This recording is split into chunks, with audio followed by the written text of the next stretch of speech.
From the Fisher Building in Detroit's News Center, this is Detroit Unspun TV. On today's show, we have an interview with Kurt Metzger about the role data plays in the conversation about Metro Detroit. We also talk with the Hard Lessons about why they continue making their music here, and another look at the exhibit Rembrandt and the Face of Jesus happening at the Detroit Institute of Arts. So put down that mouse and stay tuned for the next half hour of Detroit Unspun TV.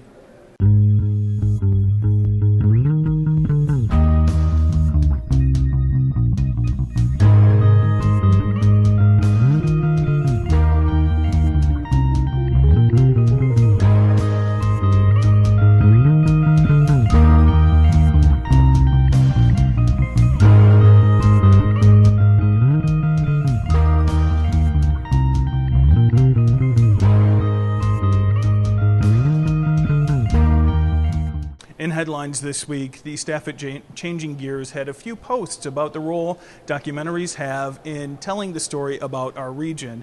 And they asked the very compelling question, if you were creating a documentary about Detroit, what would your documentary be about? Chrysler also made headlines this week with their ad that was featured during halftime of the Super Bowl, featuring Clint Eastwood. It created quite a stir both on Capitol Hill and locally.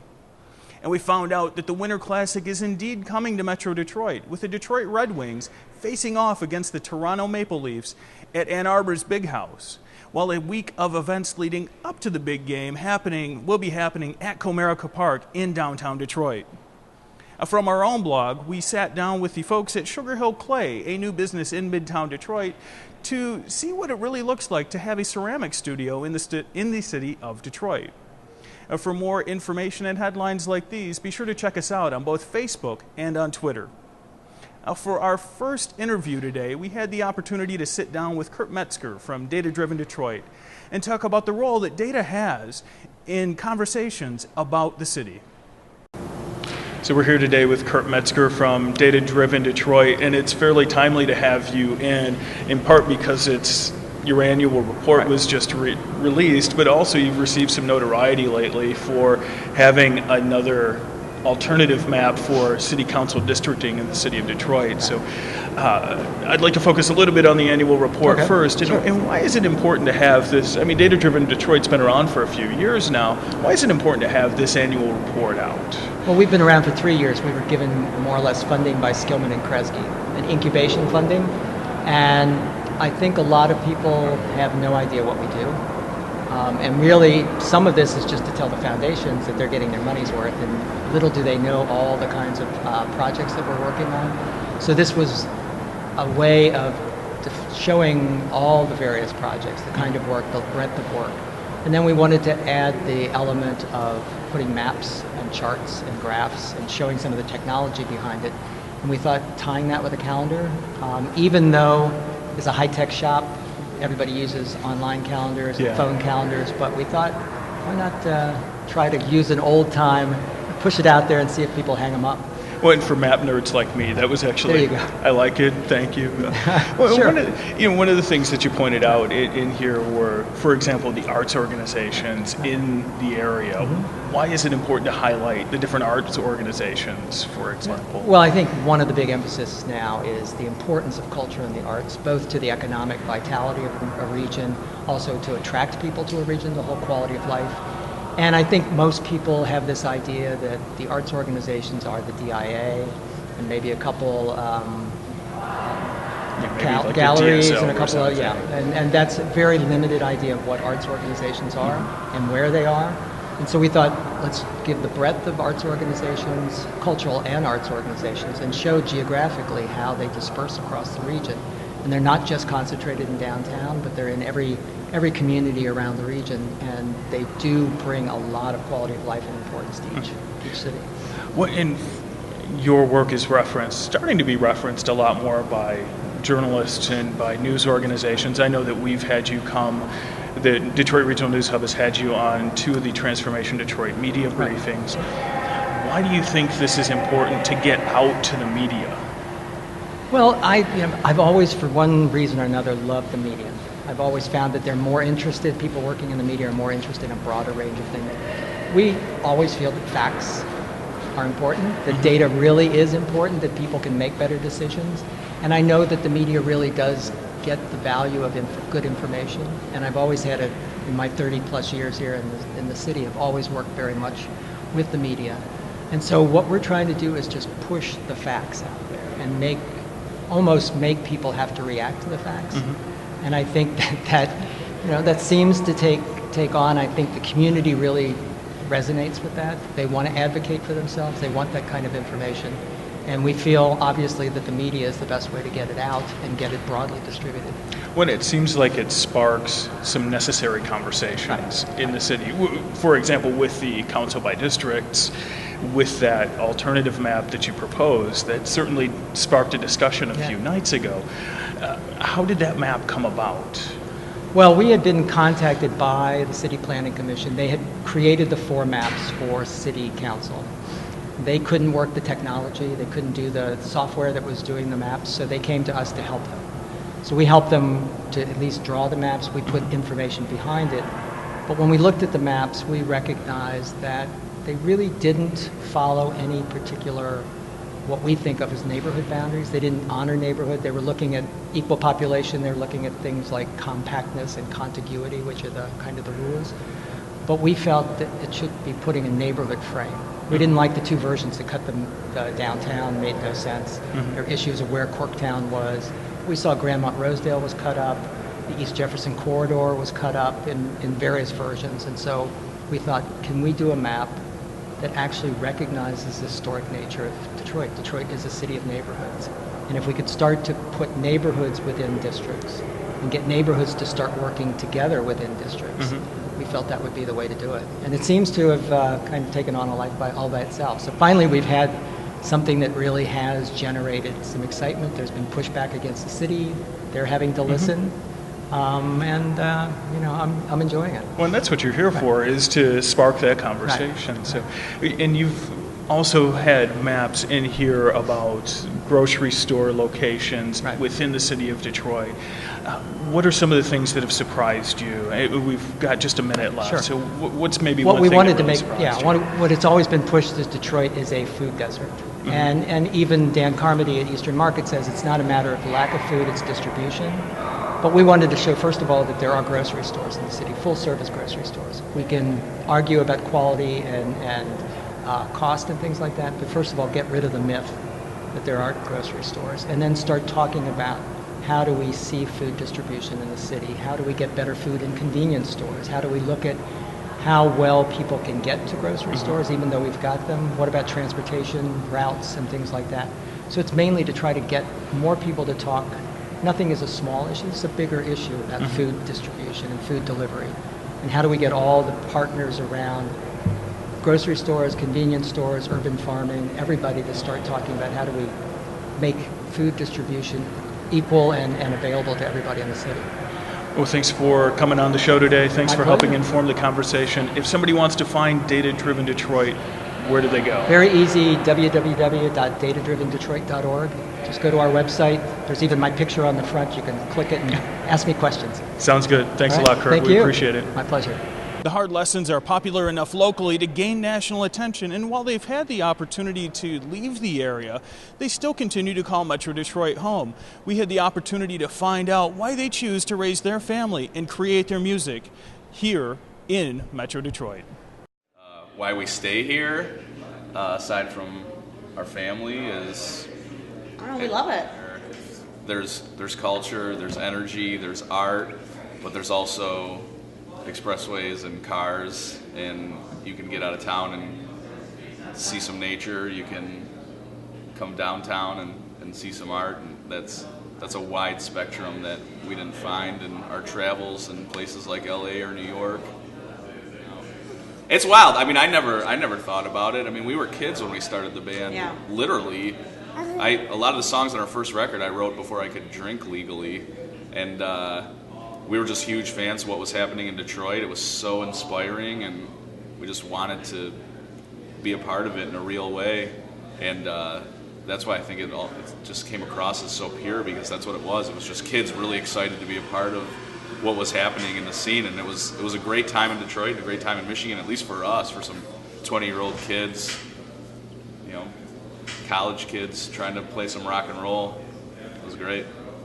I think some of the advice that we would have received or would give, I suppose, to someone in our place is that, go out, explore the city, explore the places that you want to be a part of. Like we were driving from East Lansing to Detroit when we were in school there to go to every show. Like Tuesday through Saturday we were in the city, to the point that, we should have just bought an apartment downtown and stayed here. Commuted to school. But I mean, it feels weird even giving that type of advice, because it wasn't.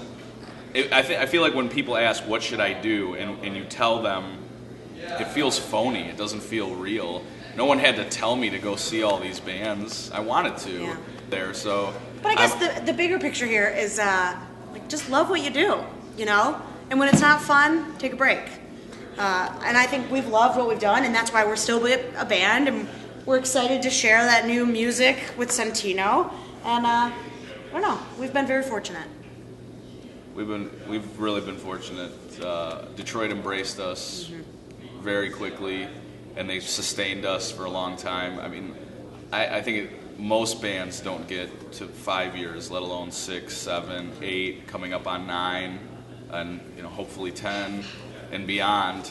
And that is due to the amazing community of musicians here in Detroit that surrounded us and supported us for years. And it's hard to believe. I mean, it seems like a dream to think that we started this in my dorm room, and then we're not that we rest our laurels on critical acclaim or anything, but I grew up kind of looking through the Metro Times and Real Detroit, and to be on the cover of both of those was worthwhile. And when we took our break to welcome our child here, there was a real sense of gratitude, I feel like, from the Detroit community. The papers wrote some nice things about us and said, thanks for what you've done for Detroit over the last 8 years, and that meant a lot. And our fans came out in full force and supported us, and it feels great to know that all we've given to the city comes back, 2, 3, 4, 5-fold, and that's what makes it easy to continue. So there's always new challenges to face, but if you have a fan base that supports you through all that, it's what kind of carries you through. Yeah. And we've been very, very fortunate to have incredible fans. At this point, like generations of fans. I mean, we haven't been around that long, but we have parents now who came to see us when they were in college, and now they're putting little handmade onesies that say the hard lessons on their kids and stuff. It's rewarding. We've played 700 live shows in 7 countries, and I don't think there's ever been a show where we just kind of phoned it in.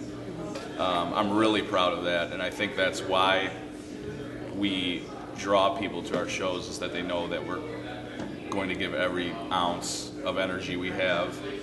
I'm proud of our recorded output. We got a special 45 coming out with the song we wrote for him, and that's like our 5th or 6th 45, and we've done 3 LPs and something like 50 some original songs and 15 covers, and there's a legacy of music that we've left. It means so much to us that so many people around the country and around the world have shared huge moments in their lives with us. We get requests all the time to play a first wedding dance song, or we get videos sent to us of people dancing their first wedding dance to one of our songs. We've been there for a lot of people's important moments, and that feels great to have been a part of their lives, because they're so much a part of ours. Motown Winter Blast is quickly becoming a tradition in downtown Detroit. Here is a look at 5 things you can do to help yourself enjoy Motown's Winter Blast.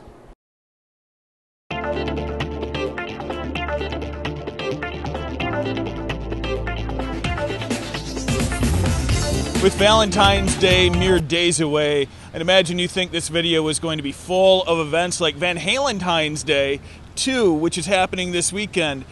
And if it were any other pre-Valentine's Day weekend, you'd probably be right.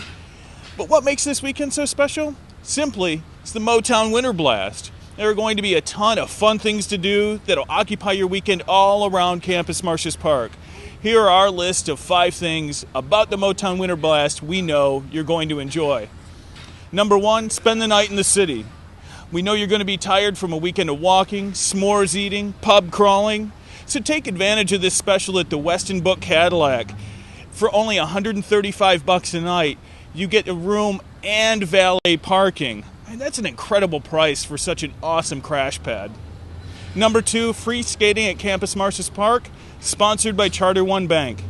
Yep, no charge, just $3 for skate rental if you need it, but nothing for the ice time. Number 3, bar blast. Now technically this is called a pub crawl, but really it's more of a pub ride because they've got shuttles that will be driving you around responsibly from pub to pub. And they've arranged quite an interesting mix of pubs this year too, so this is definitely an event you don't want to miss. Number 4, the music stages. We might be skipping part of the bar blast to go check out Larry Lee because that man can drop some old school funk. But if you aren't a funk aficionado like we are, we guarantee that both stages are providing plenty of entertainment that it's going to keep Detroit rocking Friday, Saturday, and Sunday nights. And finally, the Quicken Loans Taste of Detroit. With the predicted temperatures actually looking like winter, we know you're going to want to get a chance to warm up. The food tents are going to provide you a great opportunity to get some of the region's best food while getting yourself nice and toasty warm.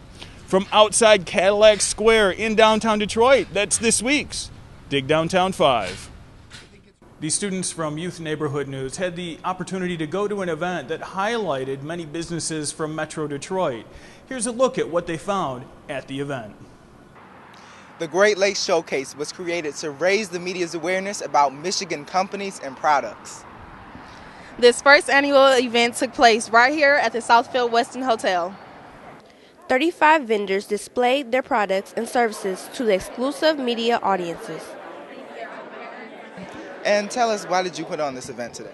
Well, I thought it'd be a good idea to have approximately 40 companies in the room, Michigan-based companies only, and bring them in front of local media and give them an opportunity to tell their stories to a variety of media. We'll have 40, 50 media in the room today, and some companies have had opportunities to share their stories with media, but there's many others that are startups here today and haven't had the opportunity to get some good media attention to get their stories going in 2012. Well, I thought it was very interesting in the fact that it was all Michigan people showing ourselves to the Michigan press, which you don't always get the access to, you don't always get the access to because of, big companies or, sort of taking over. And this is nice and local, and it's nice to be recognized. Vendors put their products and services right in front of the media, retail, and trade reporters, as well as editors and producers. And we are a startup company, and the Chariot is it's a brand new invention. It's an original product, and it is a wheeled carrier for your portable chairs. So I would like to make everyone's life easier by having people be able to carry their chairs to their events and not have to carry them on their shoulders, but can actually pull them on wheels. We're here together as a family of TechTown. And we're here to really represent what TechTown means to the community and what we're doing with our projects, and to really tell our personal story behind what we're doing with our startups. Everyone at the expo believes that there is great value in promoting Michigan companies to help spur the Michigan economy. What made you want to come to local events in Michigan like this one? I'm originally from Michigan, and that was appealed to me when the job was part of it. I'm a meteorologist and also a reporter, and when I knew that this was going to be part of my daily routine, I loved it because I love to feature companies that need a little bit of the extra support from the media to get their idea out there. I'm actually really impressed by this event, the Great Lakes Showcase. I was surprised by it. A lot of people came out. I'm getting a lot of positive feedback from not only the media side, but also from their side. Well, Michigan is a great state. We've got so much to offer, and we've been struggling the last couple of years, and I think that there is so many people that want the best for our state and the best for our students to see what a great state this is. So just by all the new companies, all the new businesses wanting to be successful, I think that's going to help our state in the long run. Well, I hope that everybody has a great time, and I hope that there is some business networking that goes on besides meeting the media. I know that a few companies have already started to talk and exchange business cards, so it is about, as much as it is media attention, it is about business networking. So I hope that people, enjoy the event, and then hopefully, make it an annual event and help other businesses as well once they hear how successful this one was. Including Michigan companies, there were several nonprofit organizations explaining to reporters about their services and programs they provide. I'm Rochelle Hawkins reporting for Youth Neighborhood News, where we bring you the younger side of the news. Last week, we gave you a taste of the Rembrandt in the Face of Jesus exhibit at the Detroit Institute of Art. We also had the opportunity to find out a little bit of the backstory about why this particular exhibit came to Detroit. We're here with Salvador, the head of the European department for the DIA, talking about the significance of the Rembrandt in the Faces of Jesus exhibit. And first of all, you were telling me that there have been 83,000 people so far that have come through the DIA to take a look at that. What do you think makes this exhibit so popular? Well, I think it makes it popular because we are doing an exhibition about one of the greatest artists of all times, which is Rembrandt, and we are focusing on a very important or very well-known figure in history, which is Jesus. Mm-hmm. So I think it's a great combination of both things, having great masterpieces from around the world by Rembrandt, and at the same time presenting his personal and groundbreaking approach in the representation of the figure of Jesus. Now, so why present this particular gallery in Detroit now? Well, this exhibition about Rembrandt and the Faces of Jesus was conceived by the former chief curator and curator of European paintings, George Geis.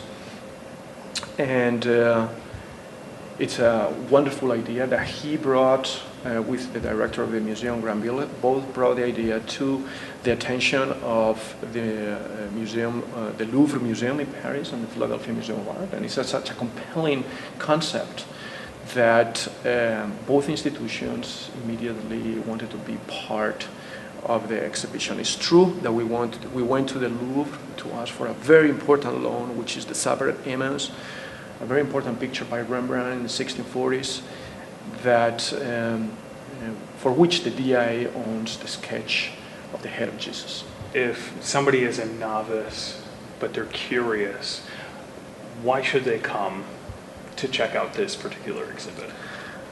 I think this exhibition offers, in a very clear and simple way, a great story about one of the greatest masters of all times, which is Rembrandt, and shows works of art that are of highest quality to the naked eye for anybody. That's one thing that is immediately striking when you come into the exhibition. The other thing that I believe is remarkable about the show is that it presents Rembrandt as a spiritual artist. This exhibition is not about religion. This exhibition is not about Christianity or Calvinism or anything like that. This exhibition is about an artist who is able, with his great works of art, to touch upon universal concepts, which is that humankind, all of us, women and men, we are spiritual individuals. And the works of art in this show really express or illustrate the spirituality of human beings. Great. Well, thank you very much. Thank you. This week's Detroit People focuses on Maxine Gardner, an art therapist who teaches mosaic classes at Mariners Inn, a rehabilitation program for homeless men. So in the lobby is a mural. It's called The Bridge Over Troubled Water. And it's a triptych, and each panel goes from dark to lighter. And it's transformation. And it's just so fantastic. So that was my first experience of finding out about Mariners Inn. They were looking for mosaic supplies. The moment I saw the picture of that mural on the internet, I was like, I was a goner. I said, I belong here.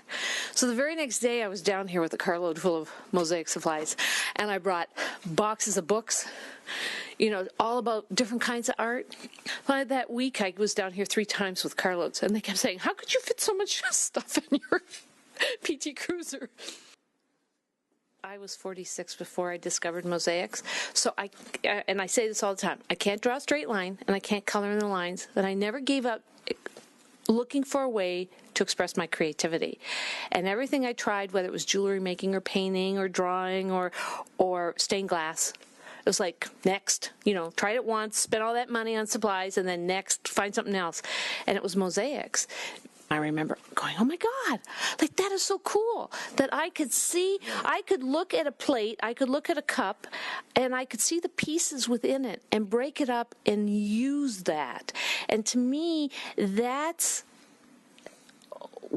the way I would describe the men, because we're all, it doesn't matter what we look like on the outside, we're all broken pieces on the inside looking to be whole. We all have something in our lives that's painful, and mosaics is a way of putting it back together. So when these men are working and they come in here and you can see the fear in their eyes, like, I can't do this, and I don't know how to do this, and I don't want to do this. And then it's just the patience of, well, just what do you like? What colors do you like? Well, is there somebody you'd like to make something for? And then they start to, well, yeah, my daughter, you know, or my son, or my mother, you know, and then there's a little bit of relaxation and freedom that comes from that. The enthusiasm, we had so many guys working in the program, and that was in the extended residency, so it's called MER, Mariners Extended Residency, and these are men that are here for 2 to 5 years, and they have an opportunity to really become transformed in who they are as human beings. And when they go out, they have a bank account from the money that they might have earned during that time, and they have different skills. They've had a chance to go to school, maybe get a job. They have lots of programs that they participate in. So those men that I was working with, they were creating so many different things, and the therapists and the leaders are saying, my gosh, we need to have a showing. And so they had their first showing in Eastern Market at the Johansson Charles Art Gallery. Everybody sold something. The men from the downstairs group, the 90-day program, they had a choir. It was phenomenal. What happened that evening was that everyone was selling things, and people were going, man, I didn't know you were an artist. Like, that's so cool. You know, you're talented. Why didn't you say something? And the guys are going, wait a minute. Yeah.